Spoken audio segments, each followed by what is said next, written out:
So hey everyone, I decided to make a Mary cosplay from Ebe because IDV was doing an Ebe event. Or was having an Ebe event.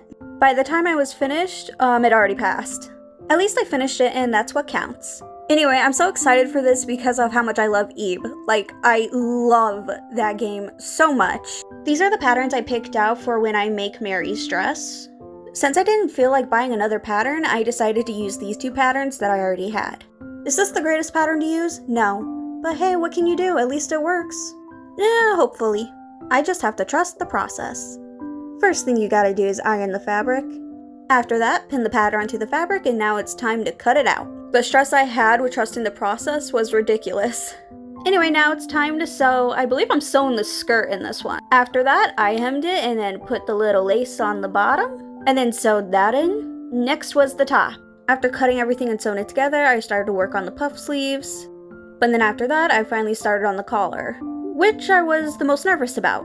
Literally the whole time, I'm like, please let this work. After cutting it, I sewed in the lace, and after that was done, I started working on her doll. I was literally guessing throughout this whole process of the doll and was hoping for the best. So far, everything was looking right, including the arms and legs for the doll. And then went and sewed them all together. After that, I also did the dress part. When it came to the face, I just googled references and then enlarged the image to trace. After I was done tracing the mouth, at least, I cut it all out. After cutting it out, I put it on this material and started to cut it out. And I already traced the eyes out to cut them out. After that, it was time to sew everything onto the face. And I already sewed in the white buttons into the red parts of the eyes. After that, I used black yarn for hair. I was too lazy to sew it on, so I just hot glued it on. And of course, I cannot forget to make sure I have a yellow rose for her. So I found this white rose for cheap and painted it yellow. I thought I did record me painting the rose, but I guess I didn't on accident, but here it is, fully painted.